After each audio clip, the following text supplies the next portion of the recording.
नमस्कार, मैं प्रोफेसर अनिल कुमार राय, जनसंचार विभाग, महात्मा गांधी अंतर्राष्ट्रीय हिंदी विश्वविद्यालय, वर्धा।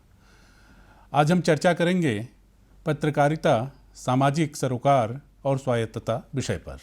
मैं जानता हूँ बहुत पिछल भूमि है यह शीर्षक, और इस पर बात करना खास तौर पर इस समय जबकि यह एक जलता हुआ प्रश्न है, लेकिन एक विशेष समय में बकौल ब्रेख्त चुप रहना प्रायः या तो एक अपराध है या किसी साजिश में शरीक होना। जाहिर है यह प्रश्न एक है, पर कोण तीन हैं और दृष्टिकोण तो न जाने कितने। बहुत नाजुक और जटिल रिश्ता है इन तीनों का। महत्वपूर्ण यह है कि हम किस बिंदु पर खड़े होकर इसे देखते हैं। यदि हम इसे केवल पत्रकारिता के बिंदु से देखते हैं तो पता चलता है कि पत्रकारिता जिस हद तक स्वायत्त कर्म है, उसी हद तक निरपेक्ष कर्म भी। नितांत सापेक्ष तो किसी भी रूप में नहीं। पत्रकार अथवा पत्रकारिता किससे स्वायत्त हो, किससे निरपेक्ष हो अथवा किसके प्रति सापेक्ष हो, समाज के प्रति, सूचना के प्रति, विचार के प्रति अथवा तीनों के प्रति। इन प्रश्नों का हल तलाशे बिना समकालीन पत्रकारिता का सही तस्वीर देख पाना मुश्किल है। आज अचानक ऐसा लगने लगा है कि पत्रकारिता के बीच से विचार अनायास या यूं कहें कि कुछ हद तक सायास भी कहीं गायब हो गए हैं। मानव जीवन में विचार जैसी चीज की आवश्यकता ही न रह गई हो। विचार की जगह खबरें ले चुकी हैं और खबरों की जगह विज्ञापन। चारों तरफ मची आपाधापी, मारपीट, हत्या, बलात्कार, ग्लैमर, सेक्स और फैशन शो वाले इस युग में सनसनीखेज चटाखेदार खबरें पाना ही पाठकों की एकमात्र जिजीविषा रह गई है। इसके लिए पाठक कम, पत्रकार ज़्यादा जिम्मेदार हैं। दरअसल पुरानी पीढ़ी के पत्रकारों के लिए पत्रकारिता देश सेवा का एक सशक्त माध्यम थी, मिशन थी। कदम कदम पर संकट, नाना प्रकार की यातना झेलते हुए नितांत प्रतिकूल परिस्थितियों में उन्हें काम करना पड़ता था। लेकिन आज स्थिति भिन्न है। पत्रकारिता अन्य व्यवसायों की भांति एक व्यवसाय है, लेकिन दुर्भाग्य है कि पत्रकारिता अपने व्यावसायिक धर्म का भी सही पालन करने से आज विमुख है। व्यक्तिगत सुख की इच्छा बड़ी है। सत्ता और उच्च वर्ग से बराबरी की आकुल आकांक्षा पत्रकार को भी आज विपथगामी बना रही है। राष्ट्र धर्म के प्रति सदैव सचेत रहना पत्रकारिता का सार्वभौमिक दायित्व है, और यह तभी संभव होगा जब पत्रकार असत्य, अनौचित्य के प्रति विरोधी मुद्रा प्रकट करने की आत्मशक्ति जुटा ले। पत्रकार का दायित्व उसका सामाजिक सरोकार, उसकी स्वाधीनता का विस्तार है। चूंकि उसे अपने विचारों को प्रकट करने का हक समाज की ओर से मिलता है, इसलिए समाज के प्रति उसका यह कर्तव्य भी हो जाता है कि दूसरे के विचारों, मान्यताओं को भी समाज के सामने उजागर करे, जिससे समाज स्वतंत्रतापूर्वक आत्मविवेक से यह निर्णय कर सके कि किस विचार को वह अपनाए और किसे अस्वीकार कर दे। यह व्यक्ति स्वायत्तता की पहली शर्त है। जिन देशों में मीडिया की स्वायत्तता का बिगुल बजा है, चाहे वह ब्रिटेन हो, फ्रांस हो, संयुक्त राज्य अमेरिका हो या स्वीडन, वहाँ सभी जगह मीडिया और मीडिया मैन से यह अपेक्षा की गई है कि वे उन लोगों के अधिकारों की रक्षा करेंगे जो किसी पत्र या संप्रेषण तंत्र के स्वामी या नियामक नहीं हैं, और उनके विचारों को भी जनता के समक्ष प्रस्तुत होने का अवसर दिया जाएगा। पश्चिम के अनेक देशों में पाठकों को गलती दुरुस्त करने का अधिकार है, जिससे कि वे समाचार पत्र में किसी विचार का प्रतिवाद करने की कानूनी हक रखते हैं। बेशक अपना विचार प्रकट करना पत्रकार का सामाजिक दायित्व है, अर्थात अपने विचार प्रकट करते समय पत्रकार को निर्भीक और निश्चल होना पड़ता है। जो वह कहना चाहता है उसे बिना किसी भय के कहे और शुद्ध रूप से कहे। साथ ही यह भी समझा जाना चाहिए कि वह जो कहेगा उसके लिए उसे उत्तरदायी होना पड़ेगा। लेकिन आखिर ऐसा हो क्यों नहीं रहा है? आज तो हम पहले से अधिक आधुनिक हैं। हमारे चारों तरफ पहले के मुकाबले अधिक तकनीकी परक सुविधाएं हैं। सूचनाएं त्वरित गति से प्राप्त होती हैं। छपाई सचमुच आकर्षक और सुसज्जित होने लगी है। साक्षरता के साथ साथ लोगों में जागरूकता बढ़ी है। फिर पत्रकारिता की वर्तमान दशा तकलीफ देह क्यों है? आखिर क्यों पत्रकारिता की मूल्यवत्ता और विश्वसनीयता गैर सामाजिक चीज हो गई? विचार, संस्कृति और सामाजिक सरोकार हाशिए की चीज हो गए। समाज, राष्ट्र, आज़ादी, प्रतिबद्धता, संस्कृति, साहित्य इत्यादि के साथ घुली मिली आज़ादी के पहले की उद्देश्यपूर्ण पत्रकारिता किसी तरह के व्यवसाय या अत्यधिक मुनाफे के आगे घुटने नहीं टेकती थी।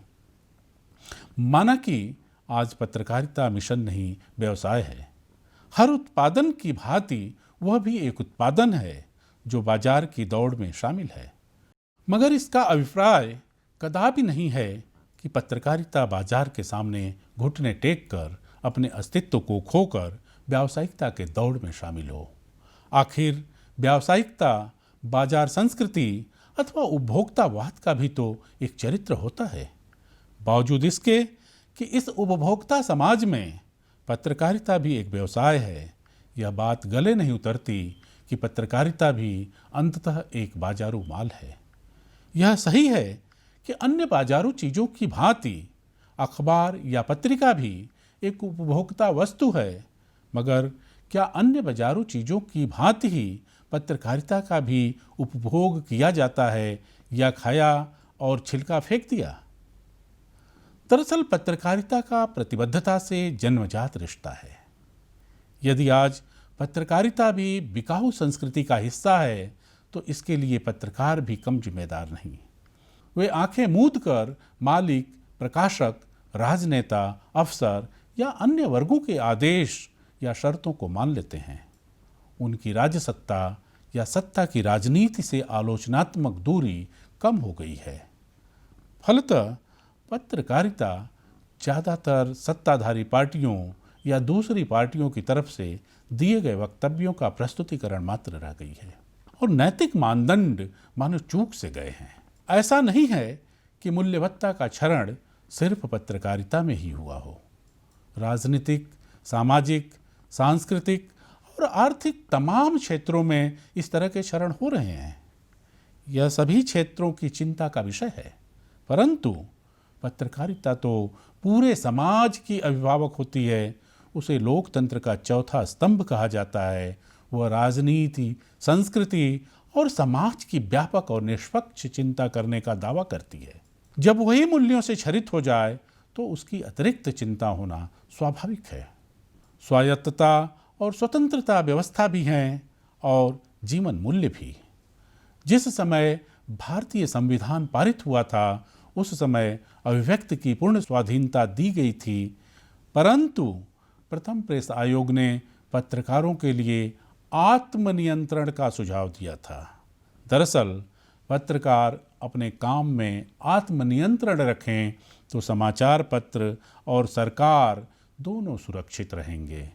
मीडिया को स्वायत्तता मात्र सरकारी तंत्र से ही आवश्यक नहीं है, बल्कि उसे कामचोर एवं प्रतिभाहीन लोगों से भी मुक्त कराने की जरूरत है। मीडिया की स्वायत्तता सरकार, विज्ञापनदाता, उद्योगपति से प्रभावित तो होती ही है, लेकिन आतंकवादियों द्वारा मीडिया पर नियंत्रण का स्वरूप तो बहुत ही भयावह है। कश्मीर का मीडिया इसका साक्षात उदाहरण रहा है। वहाँ कुछ वर्ष पहले तक आतंकवादियों के दबाव के कारण मीडिया का स्वर अचानक बदला बदला सा रहता था। पहले कश्मीरी मीडिया को लगता था कि वह आज़ाद है और उसने अपने पत्रकारीय दायित्व को निभाते हुए लोगों को आने वाली खबरों से आगाह करने की कोशिश की, लेकिन उन्हें तब सामाजिक सरोकार और स्वायत्तता की व्यावहारिक परिभाषा का पता चला जब वहाँ के उपद्रवियों ने संपादकों को चेतावनी देकर चुप कराने का अभियान चालू कर दिया।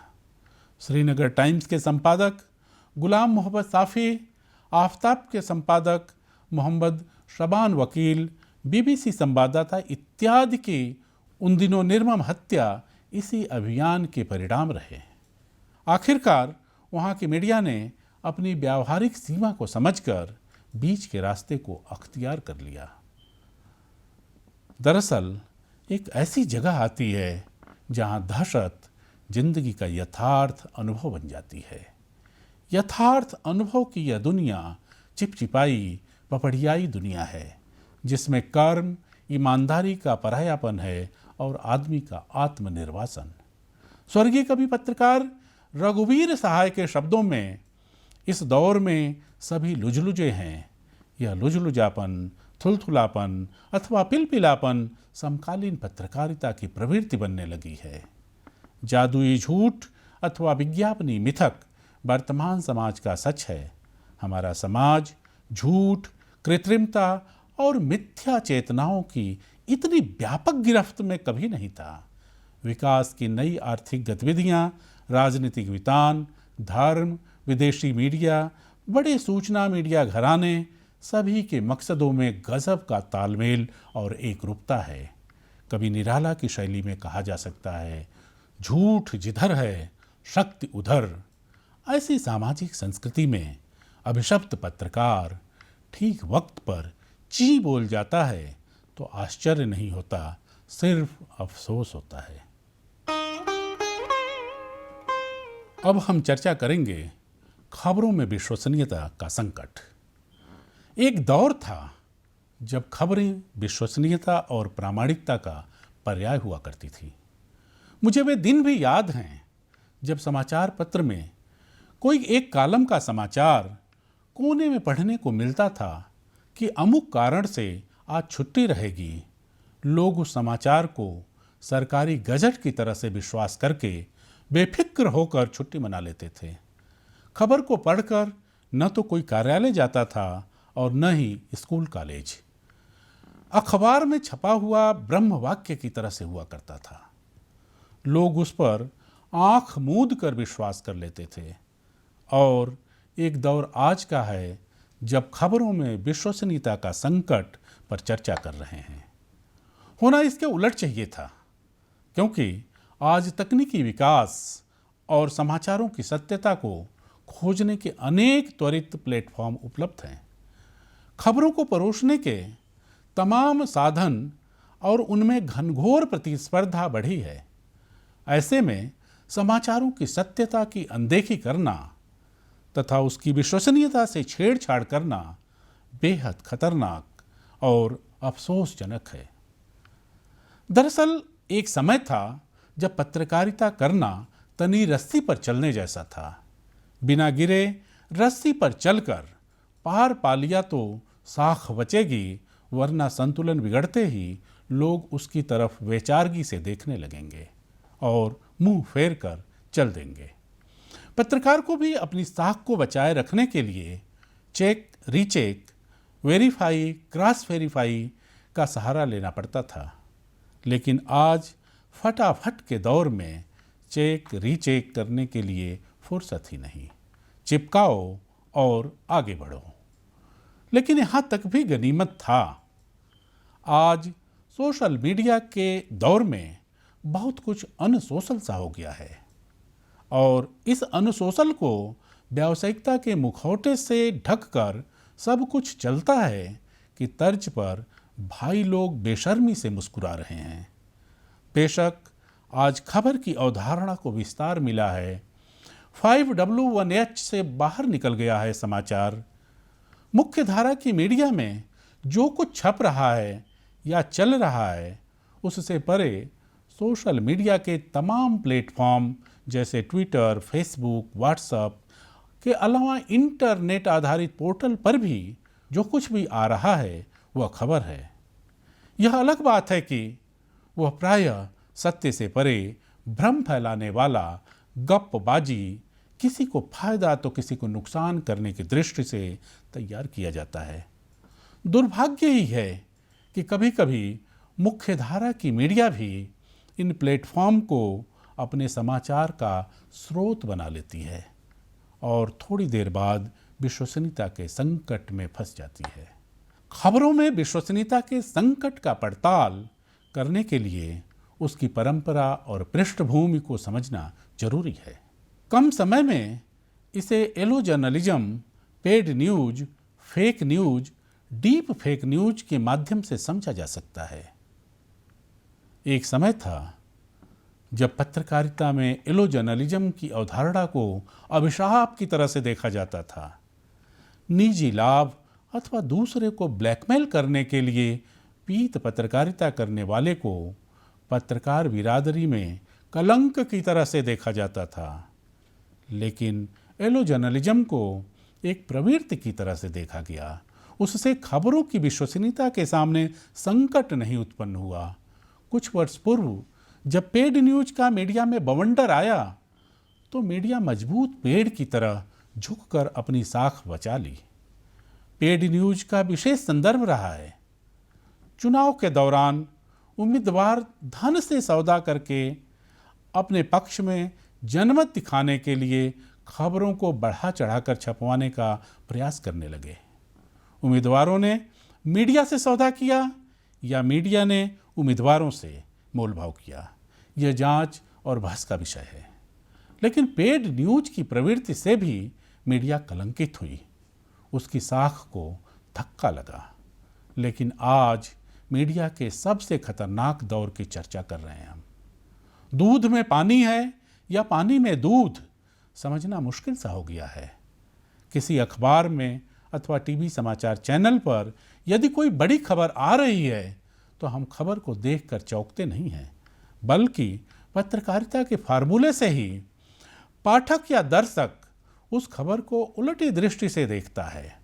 वह सोचता है कि क्या यह वास्तविक समाचार है या रिपोर्टर, संपादक, प्रबंधक से साठगांठ न बन पाने की वजह से यह उद्घाटन हो रहा है। दबाई जा रही खबर का प्रकाशन किया जाए तो उचित है, परंतु कई बार देखने में आता है कि खबर मीडिया द्वारा बनाई जाती है। खबर को बनाने की प्रवृत्ति खतरनाक है। आज फेक न्यूज और रियल न्यूज में अंतर कर पाना मुश्किल हो रहा है। मैं उदाहरण देने से बचना चाह रहा हूं क्योंकि उदाहरणों की फहरिस्त लंबी है। आपको याद होगा, नोटबंदी के दौरान भारत में काले धन की ट्रैकिंग के लिए 2000 रुपए की नोट में जीपीएस आधारित इलेक्ट्रॉनिक चिप होने की जो खबर मीडिया में वायरल हुई थी, वह बाद में फेक न्यूज निकली। चाहे जम्मू कश्मीर के कठुआ की वारदात की खबर हो या यूपी के कैराना से हिंदुओं के कथित पलायन का, या फिर कुछ वर्ष पूर्व अंग्रेजी के एक भरोसेमंद अखबार में छपी खबर कि भारतीय सेना के कथित तख्तापलट के लिए दिल्ली कूच करने का मामला, या फिर भारतीय रिजर्व बैंक के पूर्व गवर्नर रघुराम राजन को बैंक ऑफ इंग्लैंड का गवर्नर बनाने की खबर, सब के सब फेक साबित हुई। और डीप फेक की तो बात ही क्या, बोलता कोई और है, दिखता कोई और है। चाहे अमेरिकी राष्ट्रपति के चुनाव में बराक ओबामा का वायरल वीडियो हो या फिर दिल्ली विधानसभा चुनाव में मनोज तिवारी का वायरल वीडियो, सोशल मीडिया, खासकर फेसबुक और व्हाट्सएप ने तो सभी हदों को पार कर दिया है। कोरोना वायरस और लॉकडाउन को लेकर न जाने कितने किस किस तरह के अफवाह सोशल मीडिया पर फैलाई जा रही हैं। कभी खबर वायरल होती है कि देश में आपातकाल लगने वाला है, देश का शासन प्रशासन सेना के हाथ जाने वाला है और यह अप्रैल के मध्य तक होकर रहेगा। तो कभी ट्रेन चलने की खबर फैलती है और मुंबई में रेलवे स्टेशन पर मजदूर यात्रियों की भीड़ जमा हो जाती है। कभी अफवाह फैलती है कि अमुक नेता अभिनेता गंभीर रूप से बीमार है और उस नेता अभिनेता दोनों को मीडिया के सामने आकर अपनी सकुशलता का बयान देना पड़ता है। विभिन्न राज्यों और मंत्रालयों से संबंधित फर्जी खबरों की भरमार है मीडिया स्पेयर में। देश के विभिन्न राज्यों में कोरोना वायरस के बारे में फेक न्यूज़ लिखने और फैलाने वालों के खिलाफ सैकड़ों प्राथमिकी दर्ज की गई हैं। सरकार को बार बार निर्देश जारी करना पड़ रहा है कि सही सूचना जानने के लिए आधिकारिक वेबसाइट पर ही भरोसा करें। खबरों में विश्वसनीयता के संकट का आलम यह है कि उच्चतम न्यायालय को आदेश जारी करना पड़ रहा है कि फर्जी खबरों से घबराहट पैदा करने वालों को मिलेगा दंड। सुप्रीम कोर्ट ने प्रवासी मजदूरों के पलायन के पीछे फर्जी खबरों पर चिंता जताई है। उच्चतम न्यायालय को सरकार से पूछना पड़ रहा है कि खबरों की विश्वसनीयता को तार तार करने वालों के खिलाफ कार्रवाई क्यों नहीं की जा रही है। सोशल मीडिया मिस इन्फॉर्मेशन और डिस इन्फॉर्मेशन के मानो प्रयोगशाला बन गए हों। भोला भाला व्यक्ति गलत सूचना को सही समझकर आगे बढ़ाता रहता है, तो चतुर सयाना व्यक्ति गलत सूचना को सही बनाकर चतुराई से आगे बढ़ाता रहता है। सोशल मीडिया भ्रमजाल का संजाल बनता जा रहा है। करोड़ों लोगों की मुट्ठी में कैद है झूठ की फैक्ट्री। जब चाहे, जो चाहे, जैसा चाहे खबर बनाकर वायरल करने को तैयार। और हद तो तब हो जाती है जब मुख्य धारा की मीडिया वायरल सच की पड़ताल में लग जाते हैं, वहीं से उठाकर खबरें बनाने और चलाने लगते हैं, इस बात की परवाह किए बिना कि वीडियो पाकिस्तान की है या बिहार की। इससे पाठकों, दर्शकों पर क्या असर पड़ेगा? इससे मीडिया की साख जाएगी या बचेगी? मीडिया की विश्वसनीयता अगर नहीं बची तो फिर उनका क्या होगा? लोकतंत्र के चौथे खंभे का क्या होगा?